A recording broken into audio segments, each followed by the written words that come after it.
बिस्मिल्लाहिर्रहमानिर्रहीम। अस्सलाम वालेकुम। मैं समी इब्राहिम हूँ और आप हमारा यूट्यूब और फेसबुक चैनल देख रहे हैं। इम्पॉर्टेंट डेवलपमेंट है। मैंने पिछले अपने व्लॉग्स में भी मैं इसका जिक्र कर रहा हूँ कि अदलिया पर मुसलसल दबाव डालने की कोशिश की जा रही है। आज पब्लिक अकाउंट्स कमेटी के जो चेयरमैन हैं, कमेटी ने सुप्रीम कोर्ट ऑफ पाकिस्तान से कहा है कि जी हम आपके अकाउंट्स का ऑडिट करना चाहते हैं। अब किसी भी इदारे का ऑडिट करना कोई मसला नहीं होता, लेकिन इस मौके पर सुप्रीम कोर्ट ऑफ पाकिस्तान के ऑडिट का कहना एक ऐसे बंदे के ज़रिए जो खुद लोटा है, यानी जिसने आइन और कानून को खुद पामाल किया हो, जो इमरान खान के टिकट पर, बल्ले के टिकट पर वोट लेकर MNA बना और फिर सिंध हाउस में जो मंडी लगी उसमें वो अपनी वफादारियां तब्दील करके तो चले गए और उनको पब्लिक अकाउंट्स कमेटी का चेयरमैन बना दिया गया नवाजने के लिए, जिस तरह राजा रियाज को लीडर ऑफ द अपोजिशन बनाया गया। कानूनी तौर पर, आइनी तौर पर इस वक्त भी ये ना पब्लिक अकाउंट्स कमेटी के नूर आलम साहब चेयरमैन हैं और ना राजा रियाज साहब सदर हैं, अपोजिशन लीडर हैं, क्योंकि PTI के जो MNAs हैं उनका इस्तीफ़े का जो नोटिफिकेशन था उसको अदालत ने डीनोटिफाई कर दिया है। वो अपनी कंस्टिट्यूंसीज़ को रिप्रेजेंट करते हैं और PTI ने तहरीरी तौर पर यह कहा कि leader of the opposition public accounts committee को बदला जाए, PTI के हवाले ये ओहदे किए जाएं। लेकिन राजा परवेज़ अशरफ क्योंकि इस वक्त ख़ानदान ग़ुलामान के वो चश्मो चराग हैं और वो सियासी तौर पर मैं ये बात कर रहा हूँ कि जरदारी साहब जो भी उन्हें कहेंगे, शहबाज शरीफ जो भी उन्हें कहेंगा वो करेंगे, तो उन्होंने इसको नहीं माना। और इसलिए अब क्योंकि सुप्रीम कोर्ट ऑफ पाकिस्तान इंतखाबात की बात कर रही है, आइन और कानून की बालादस्ती की बात कर रही है, तो इन्होंने उनको उनके फंड्स ऑडिट करने की बात की है ताकि हम इसमें कोई जालसाजी करके, इसमें नंबर हेर फेर करके चीफ जस्टिस उमर अताब बंदयाल को दबाव में लेके आएँ, जनाब एजाजुल एहसन साहब को दबाव में लेके आएँ, मज़ाहिर अली नकवी साहब को दबाव में लेके आएँ, मुनीब अख्तर साहब को दबाव में लेके आएँ, मोहम्मद अली बज़र साहब को दबाव में लेके आएँ। ये इनके प्लान है। एक तरफ ये असम्बली की जो कमेटी है, ये पार्लिमान की जो पब्लिक अकाउंट्स कमेटी, उधर से ये इस तरह के ऑर्डर करवा रहे हैं और दूसरी तरफ इनके जो लोग हैं ये आके मुसलसल प्रेस कॉन्फ्रेंसेस कर रहे हैं कि जिसमें अदलिया को ये निशाना बना रहे हैं, मज़ाहिर नकवी साहब को निशाना बना रहे हैं, दूसरे जजेस को। लेकिन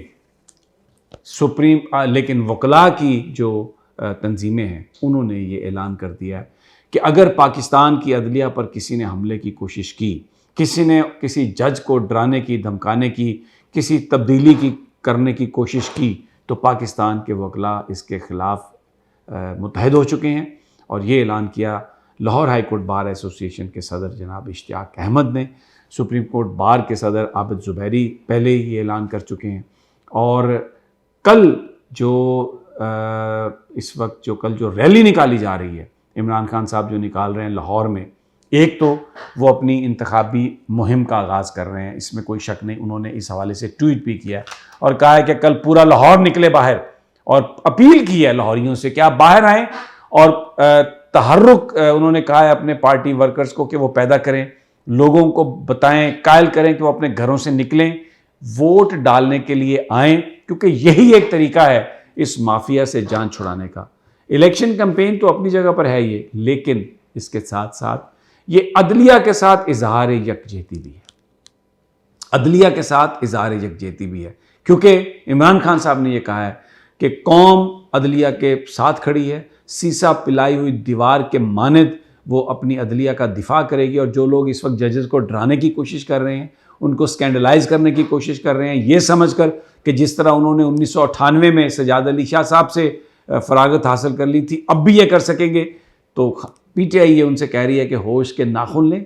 हालात वो नहीं हैं। वकला की जो बड़ी बड़ी तंजीमें हैं, जो बड़ी बड़ी बार्स हैं, वो PTI के साथ हैं। और इमरान खान साहब के साथ जिन लोगों ने मुलाकातें की हैं आज, उनमें एतजाज़ एहसन शामिल हैं, उनमें जनाब शामिल हैं, हामिद खान साहब शामिल हैं, उसमें इससे पहले इश्तियाक साहब जो Lahore high court bar association के सदर मुंतखब हुए हैं, उन्होंने उनके साथ मुलाकातें की। तो वकला जो हैं कल लाहौर की रैली में बड़ी तादाद में होंगे, क्योंकि वो भी समझते हैं कि आइन और कानून और अदलिया की हिफाजत के लिए ख़ास तौर पर जो काला कोट पहनने वाले हैं उनको सामने आना चाहिए।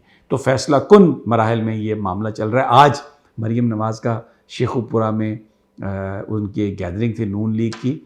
ये अब इनमें इतनी हिम्मत नहीं है कि ये किसी बड़े पार्क में किसी बड़ी जगह पर कोई अवामी जलसा कर सकें।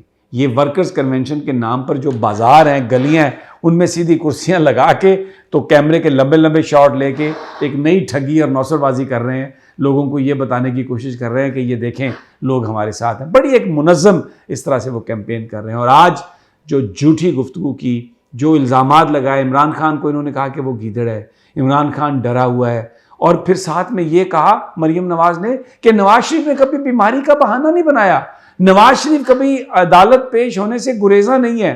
आप सबको पता है प्लेटलेट्स, झूठ, बीमारी बहाना बना के दवाई लेने के लिए लंदन गए, फिर उसके बाद अदालत बार बार बुलाती रही, अदालत में पेश ही नहीं हो रहे, भगोड़े हैं, basic rights, fundamental rights suspended हैं क्योंकि भगोड़े हैं। और मरीम नवाज़ आज कह रही थी कि वो नहीं आ रहा है। एक और बड़ी उन्होंने इंटरेस्टिंग बात कही, इमरान खान पर इल्ज़ाम लगाया कि तुम्हारे बेटे जो है ना, तुम्हारा वो लंदन में अय्याशी कर रहे हैं और कौम यहाँ पे सफ़र कर रही है। वो तो जमैमा और इमरान के बच्चे हैं और उनकी वालदा जो है वो एक बरतानवी एक खातून है।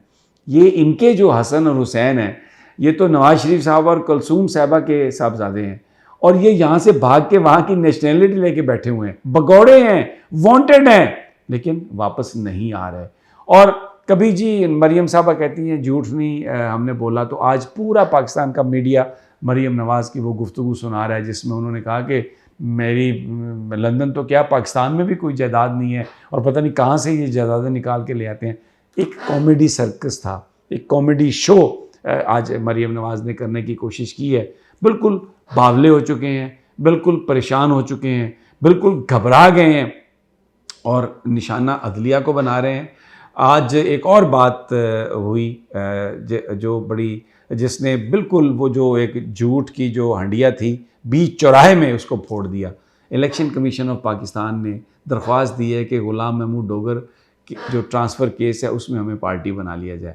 आपको पता है कि उससे पहले नून लीग के लोग ये कहते थे कि जी वो जो 2 मेंबर बेंच है जिन्होंने सुओ मोटो का कहा, वो इसमें इलेक्शन का क्या ताल्लुक था, ये तो गुलाम मोहम्मद डोगर की बात थी, उसकी तैनाती की, तो वो तो उन्होंने रेफ़र कर दिया। अब आज जो उन जजेस ने बात कही थी तब भी, क्योंकि वो मामला था ही इलेक्शन कमीशन से मुताल्लिक, इसलिए कि सुप्रीम कोर्ट के अहकामात के बावजूद ज़ुबानी आर्डर पर उनको ट्रांसफ़र किया गया, गुलाम महमूद डोगर को बिलाल कमियाना को लगाया गया, जो कि वो नहीं कर सकते थे, कंटेम्प्ट ऑफ कोर्ट थी।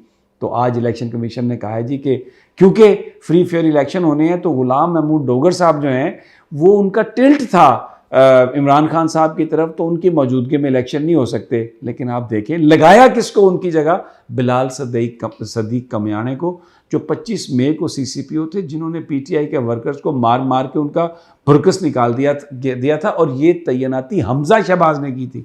अब ये डबल स्टैंडर्ड्स, एक तरफ तो गुलाम महमूद डोगर को सुप्रीम कोर्ट के अहकामात की खिलाफ वर्जी करते हुए निकाल दिया और दूसरा ये कहा जी कि हम तो दयानतदार और ऐसे ऑफिसर लगाना चाह रहे थे और बिलाल कमियाना को लगाया कि जनाब वो सही इलेक्शन करवाएंगे। बिलाल कमियाना साहब एक अच्छे ऑफिसर हो सकते हैं, लेकिन उनकी जो वफादारियां हैं, उनका जो ताल्लुक है वो हमजा शहबाज के साथ नॉन हो गया है, नून लीग के साथ नॉन हो गया है। तो अब उनको आप कोई और जगह दे दें, लेकिन वो CCPO लाहौर नहीं लग सकते, इसलिए कि उनके ऊपर अब जो वफादारियां हैं उनकी वो नून लीग के साथ है। बहरहाल वेरी इंटरेस्टिंग, कल लाहौर में बड़ा इज्तिमा और बहुत बड़ा जलूस, बहुत बड़ा जलसा। इंशाल्लाह आपको ताज़ा तरीन हर तरफ देते रहेंगे। इजाज़त दीजिए अगली वीडियो तक, अल्लाह ने